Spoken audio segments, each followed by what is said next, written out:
నమస్తే, welcome to Liya news. ఆంధ్రప్రదేశ్లో జరుగుతున్నటువంటి అభివృద్ధి గురించి, అలాగే అమరావతి నిర్మాణం గురించి, ఇక ముఖ్యంగా ఎన్టీఆర్ ఘాట్ గురించి కాంగ్రెస్ మంత్రులు చేస్తున్నటువంటి వ్యాఖ్యలు సంచలనం రేపుతున్నాయి. నిన్న మనం చూసాము పొంగులేటి శ్రీనివాసరెడ్డి అమరావతి అభివృద్ధి గురించి మాట్లాడటం. మరి దాని గురించి తెలుగుదేశం పార్టీ శ్రేణులు కౌంటర్ ఇస్తూ ఉన్న నేపథ్యంలోనే కోమటిరెడ్డి వెంకటరెడ్డి కూడా ఈరోజు కొన్ని సంచలన వ్యాఖ్యలు అయితే చేశారు. అసలు ఆంధ్రప్రదేశ్ రాజకీయాల గురించి మరి కాంగ్రెస్ మంత్రులకు కావచ్చు, ఎమ్మెల్యేలకు కావచ్చు మాట్లాడాల్సిన అవసరం ఏమొచ్చింది? అసలు ఎందుకు ఇలా వీళ్ళందరూ కూడా మాట్లాడుతున్నారు? దీని వెనక ఎవరైనా ఉన్నారా? మరి దీని వెనక ఒక వ్యూహం ఏమైనా ఉందా? ఇలాంటి విషయాలు తెలుసుకుందాం. మనతో పాటు ఉన్నారు సీనియర్ జర్నలిస్ట్ దుర్గా కుమార్ గారు. నమస్కారం సార్. నమస్కారం గోవర్ధని, మన వీక్షకులకు.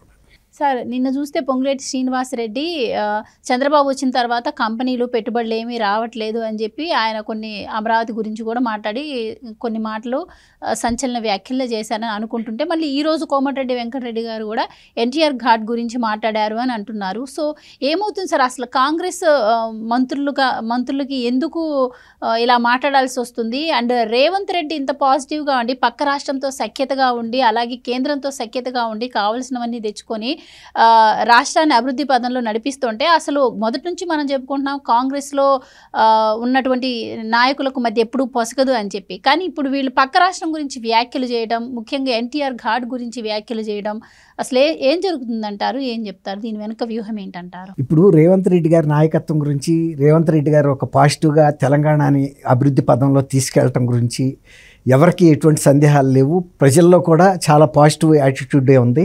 ఎందుకంటే ఒక సైలెంట్గా ప్రగతికి ముందుకు తీసుకెళ్ళిపోతున్నాడు రాష్ట్రాన్ని.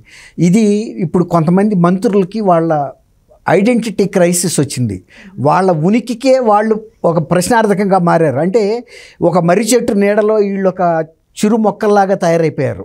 కాబట్టి మన ఉనికిని సాటుకోవాలి అంటే ఏం చేస్తే బాగుంటుందనే ఉద్దేశం మీద వీళ్ళకు ఒక తెలుగుదేశం అనే ఒక ప్రధాన శత్రువు కనపడుతుంది. అంటే ఇవాళకి వాళ్ళ అదొక పెద్ద శక్తి కాకపోవచ్చు, కానీ రేపు రాబోయే ఎన్నికల్లో టీఆర్ఎస్ కన్నా మనకి తెలుగుదేశం నుంచి ప్రధానమైనటువంటి పోటీ రాబోతుంది. తెలుగుదేశం రూపంలో మన పార్టీకి ఒక ఆపద రాబోతుంది అనే ఉద్దేశం వీళ్ళలో భయం అనేది ఏర్పడిపోయింది. ఇన్విజిబుల్ ఎనిమీ కనపడుతుంది. అది గొప్ప విషయం. అంటే వాళ్ళు తెలుగుదేశాన్ని గతంలో 82లో ఎలాంటి ఉధృతితో వచ్చిందో, మళ్ళీ ఇప్పుడు అలాంటి పొలిటికల్ వ్యాక్యూమ్ వచ్చింది తెలంగాణలో. గతంలో టీఆర్ఎస్ ప్రభుత్వం ఉన్నప్పుడు 10 సంవత్సరాల పాటు స్మూత్గా వెళ్ళిపోయింది. ఇప్పుడు కాంగ్రెస్ ప్రభుత్వం వచ్చింది.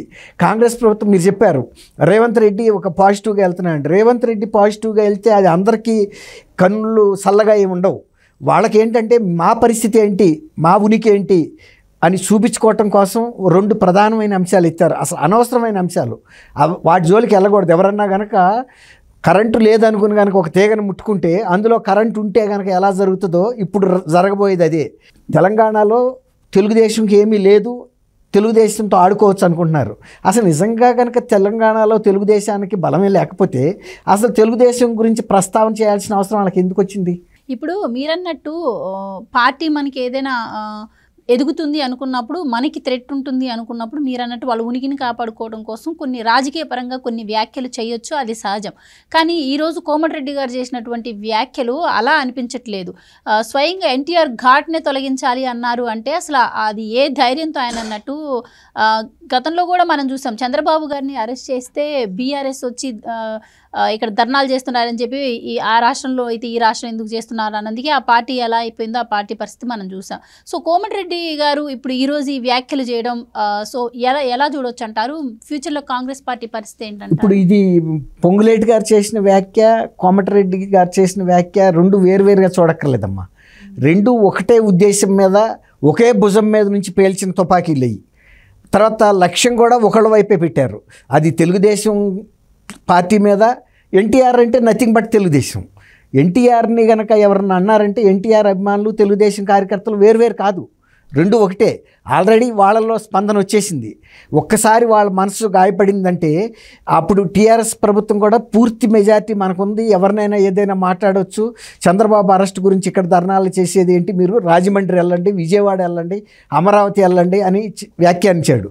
కానీ అదే హైదరాబాద్లో ఒక జాతీయ స్థాయి సమావేశం లాంటిది పెట్టి ఐటీకి ప్రొఫెషనల్స్ ఎవరైతే చంద్రబాబు నాయుడు గారి ఐటీ టెక్నాలజీ ద్వారా లబ్ధి పొందారో ఆ కుటుంబాలన్నీ కూడా ఒక పెద్ద కన్సార్ట్ ఇచ్చినాయి. అంటే నిరసన కూడా కాదు, ఒక మ్యూజికల్ ప్రోగ్రామ్ లాగా పెట్టి వాళ్ళ నిరసన తెలియజేశారు, వాళ్ళ మద్దతుని చంద్రబాబు నాయుడు గారికి తెలియజేశారు.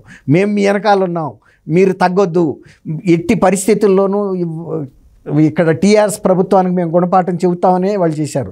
తర్వాత అప్పుడు వాళ్ళ మీద కేసులు కూడా పెట్టి కంపెనీలకు లెటర్లు రాశారు, ఫలానా వాళ్ళ మీద మేము కేసులు బుక్ చేశామని. అంటే తద్వారా ఏంటంటే ఐటీ ప్రొఫెషనల్స్లో ఒక భయం కల్పించాలని చూశారు. అది భయంగా రాల, వాళ్ళకి ఒక తెంపుకు వచ్చేసారు. ఆల్ రైట్, ఈ కంపెనీలో ఉద్యోగం పోతే మేము ఇంకోసారి తెచ్చుకుంటాం, అసలు ఇక్కడ ఉద్యోగాలు రాకపోతే మేము అమెరికా అయినా వెళ్తాం, ఎక్కడైనా మేము బతకగలుగుతాం, ఐటీ టెక్నాలజీ ఉన్నాడు, ఇక్కడ హైదరాబాద్లోనే బతకాల్సిన అవసరం లేదు, ఆ రకమైన తెంపుకొచ్చారు. అట్లాగే ఇవాళ వాళ్ళు అనవసరంగా ఒక ఈ సబ్జెక్ట్ని కదపటం ద్వారా తెలంగాణలో ఉన్న తెలుగుదేశం యొక్క నిద్రాణంగా ఉన్నటువంటి తెలుగుదేశం అభిమానుల్ని, ఎన్టీఆర్ అభిమానుల్ని కూడా మేల్కొల్పారు. అసలు మీరు అన్నట్టు ఎవరు కూడా ఒక పరిణితి కలిగిన రాజకీయ నాయకులు ఎవరైనా సరే ఒక స్మారక స్తూపాన్నో లేకపోతే ఒక సమాధిగా కట్టిన జ్ఞాపకార్థం కట్టిన వాటిని వాటి జోలికి ఎవరు వెళ్ళరు. అది ఎంత కీలకమైన ప్రదేశంలో ఉన్నా, ఇప్పుడు మహాత్మా గాంధీ ఘాట్ ఉంది, అలాగే ఢిల్లీలో అనేక మంది జాతీయ నాయకుల ఘాట్స్ ఉన్నాయి.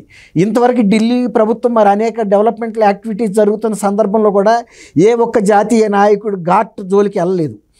తర్వాత ఇంకోటి, పివి నరసింహారావు గారికి ఆ జాతీయ స్థాయిలో గుర్తింపు రాకూడదని సోనియా గాంధీ గారు ఒక ఇరుకు దృక్పథంతో ఆ రోజున అక్కడ ఘాట్ ఇవ్వాల్సి వస్తుందని అక్కడ ఆయన అంత్యక్రియలు కూడా జరగటానికి అనుమతి ఇవ్వని సందర్భంలో ఇక్కడికి తీసుకొచ్చి కూడా ఇక్కడ ఘాట్ కట్టారు. అది కూడా సెక్రటేరియట్కి కోతవేటు దూరంలోనే ఉంది. ఒకవేళ కనుక ఎన్టీఆర్ గారు ఘాట్ తీయాలనుకుంటే పివి గారు ఘాట్ కూడా తీయాల్సి వస్తుంది. అది ఆయన మర్చిపోయాడు. అది ప్రజలు అనేవాళ్ళు ఎవరి మీదైనా శత్రుత్వ భావంతో కనుక వ్యవహరిస్తే ఒప్పుకోరు. అదే కనుక సంభావంతో ఆయనతో పాటు పివి ఘాట్ కూడా తీశారనుకోండి, కాంగ్రెస్ నాయకుడు ఘాటు తీశారు, ఎన్టీఆర్ ఘాటు తీశారు, ఇద్దరిది తీసుకెళ్ళి పక్కనే శివారుల్లో ఎక్కడో శంషాబాదో లేకపోతే మేడ్చల్ అవతలో పెట్టారు, గ్రాండ్గా కట్టారు అంటే అది వేరే మాట. అప్పుడు ఎవరు మనోభావాలు దెబ్బతినవు. కానీ ఒక వ్యక్తి గురించే మాట్లాడటం అంటే అది ఖచ్చితంగా టార్గెట్ చేసినట్టే. రెండోది, పొంగులేటి ఆయన శ్రీనివాసరెడ్డి గారు జగన్మోహన్ రెడ్డి గారి పార్టీలో ఎంపీగా కూడా గెలిచిన వ్యక్తి. వాళ్ళిద్దరికీ చాలా తీవ్రమైన ఆర్థిక అంశాల్లో కూడా సంబంధాలు కూడా ఉన్నాయి. ఇవాళ ఆయన నోటెమ్మటి జగన్మోహన్ రెడ్డి ఏదైతే అమరావతి గురించి మాట్లాడుతున్నాడో, వ్యతిరేకిస్తున్నాడో, ఆ జగన్ మాట శ్రీనివాసరెడ్డి నోట అన్నట్టు ఈయన నోటెమ్మటి వచ్చింది. అసలు అమరావతిలో వరద పొంగితే నీకెందుకు, ఆంధ్రప్రదేశ్లో పెట్టుబడులు రాకపోతే నీకెందుకు, నువ్వు తెలంగాణలో ఒక మంత్రివి, నీ తెలంగాణకైతే రేవంత్ రెడ్డి మంచి నాయకత్వం ఇస్తున్నాడు, అందులో నువ్వు కూడా ఒక సమర్థుడైన మంత్రిగా ఉన్నావు. ఈ రాష్ట్రం డెవలప్ అవుతున్నప్పుడు పక్క రాష్ట్రంలో రాలేదనే దుగ్ధ నీకెందుకు అనవసరం కదా. అక్కడ చంద్రబాబు నాయుడు గారు పడతాడు ఆ నింద ఏదన్నా ఉంటే. అక్కడ ఆంధ్రప్రదేశ్ ప్రజలు సంతోషంగా ఉన్నారు. 2019 నుంచి 24 వరకు డెవలప్మెంట్ ఆగిపోయింది. అండ్ ఇక్కడ రెండు ఆస్పెక్ట్స్ సార్.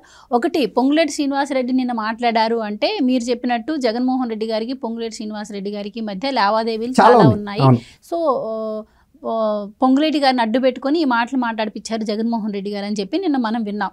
కానీ కోమటిరెడ్డి వెంకటరెడ్డి గారి విషయానికి వచ్చేసరికి కూడా ఇక్కడ గతంలో మనం చూసాము, కోమటిరెడ్డి గారు కాంగ్రెస్ నుంచి వెళ్ళిపోవడం, మళ్ళీ పార్టీలోకి రావడం, ఇద్దరు అన్నదమ్ములు కూడా చాలా ఇష్యూస్ జరిగాయి పార్టీ గురించి. ఆ తర్వాత మళ్ళీ ఎలక్షన్స్ ముందు మళ్ళీ కోమటిరెడ్డి వెంకటరెడ్డి గారు కాంగ్రెస్లోకి రావడం అయితే జరిగింది. సో ఒక సీఎం అనుమతి లేకుండా, అంటే మంత్రులు ఎమ్మెల్యేలు వాళ్ళ ఇష్టానుసారం ఈ వ్యాఖ్యలు చేయడం, అంటే ఇక్కడ కూడా కోమటిరెడ్డి వ్యాఖ్యల వెనుక కూడా ఒక దురుద్దేశం ఉంటుందంటారా? ఎందుకంటే టీడీపీ శ్రేణులు ఎవరైతే ఉన్నారో వాళ్ళు కాంగ్రెస్కి మద్దతు పలికారు ఈ ఎన్నికల్లో.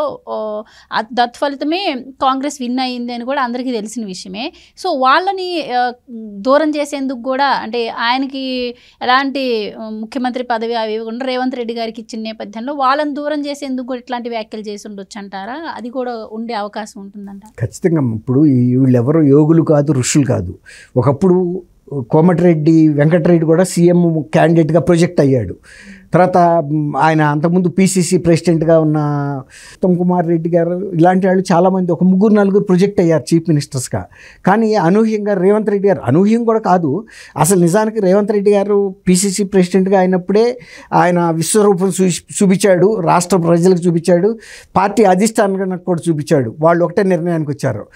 అసలు తెలంగాణలో కనుక కాంగ్రెస్ పార్టీ అంటూ గెలవటం జరిగితే అది రేవంత్ రెడ్డి ప్రతిభే, కాబట్టి రేవంత్ రెడ్డినే చీఫ్ మినిస్టర్ చేస్తాము, ఎవరు ఎలాంటి ప్రొజెక్షన్స్ వచ్చినా మనం ఫిర్యాదులు వచ్చినా వినకూడదు అనుకున్నారు, ఇది చేశారు. ఆ తర్వాత రేవంత్ రెడ్డి గారు ఎఫిషియెంట్గా కూడా ముందుకెళ్ళిపోతున్నాడు, ప్రజల నుంచి కూడా మంచి ఆదరణ పొందుతున్నాడు.